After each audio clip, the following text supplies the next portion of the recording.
Chapter 15. Samuel also said unto Saul, The Lord sent me to anoint thee to be king over his people, over Israel. Now therefore hearken thou unto the voice of the words of the Lord.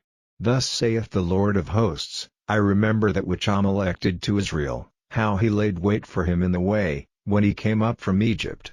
Now go and smite Amalek, and utterly destroy all that they have, and spare them not, but slay both man and woman, infant and suckling, ox and sheep, camel and ass. And Saul gathered the people together, and numbered them in Telaim, 200,000 footmen, and 10,000 men of Judah.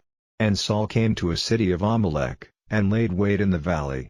And Saul said unto the Kenites, Go, depart, get you down from among the Amalekites, lest I destroy you with them, for ye showed kindness to all the children of Israel, when they came up out of Egypt. So the Kenites departed from among the Amalekites. And Saul smote the Amalekites from Havilah until thou comest to Shur, that is over against Egypt.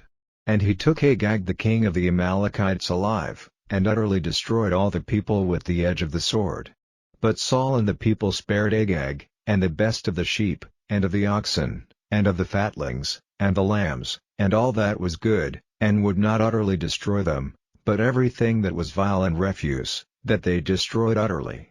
Then came the word of the Lord unto Samuel, saying, It repenteth me that I have set up Saul to be king, for he is turned back from following me, and hath not performed my commandments. And it grieved Samuel, and he cried unto the Lord all night. And when Samuel rose early to meet Saul in the morning, it was told Samuel, saying, Saul came to Carmel, and, behold, he set him up a place, and is gone about, and passed on, and gone down to Gilgal. And Samuel came to Saul, and Saul said unto him, Blessed be thou of the Lord, I have performed the commandment of the Lord. And Samuel said, What meaneth then this bleating of the sheep in mine ears, and the lowing of the oxen which I hear? And Saul said, They have brought them from the Amalekites, for the people spared the best of the sheep and of the oxen, to sacrifice unto the Lord thy God, and the rest we have utterly destroyed. Then Samuel said unto Saul, Stay, and I will tell thee what the Lord hath said to me this night. And he said unto him, Say on. And Samuel said, When thou wast little in thine own sight, wast thou not made the head of the tribes of Israel, and the Lord anointed thee king over Israel? And the Lord sent thee on a journey, and said, Go and utterly destroy the sinners the Amalekites, and fight against them until they be consumed. Wherefore then didst thou not obey the voice of the Lord, but didst fly upon the spoil, and didst evil in the sight of the Lord? And Saul said unto Samuel, Yea, I have obeyed the voice of the Lord, and have gone the way which the Lord sent me, and have brought Agag the king of Amalek, and have utterly destroyed the Amalekites. But the people took of the spoil, sheep and oxen, the chief of the things which should have been utterly destroyed, to sacrifice unto the Lord thy God in Gilgal.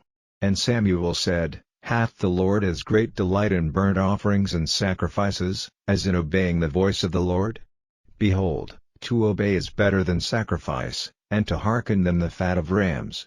For rebellion is as the sin of witchcraft, and stubbornness is as iniquity and idolatry. Because thou hast rejected the word of the Lord, he hath also rejected thee from being king.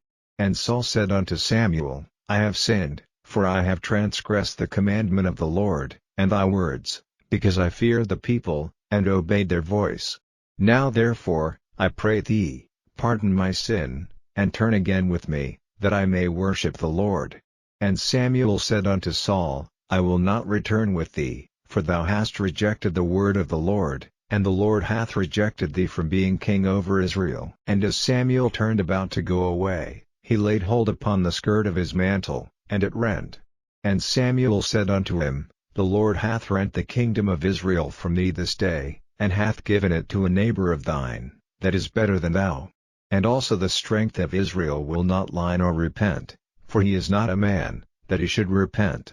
Then he said, I have sinned, yet honor me now, I pray thee, before the elders of my people, and before Israel, and turn again with me, that I may worship the Lord thy God. So Samuel turned again after Saul, and Saul worshipped the Lord. Then said Samuel, Bring ye hither to me Agag the king of the Amalekites. And Agag came unto him delicately. And Agag said, Surely the bitterness of death is past. And Samuel said, As thy sword hath made women childless, so shall thy mother be childless among women. And Samuel hewed Agag in pieces before the Lord in Gilgal. Then Samuel went to Ramah, and Saul went up to his house to Gibeah of Saul. And Samuel came no more to see Saul until the day of his death. Nevertheless Samuel mourned for Saul, and the Lord repented that he had made Saul king over Israel.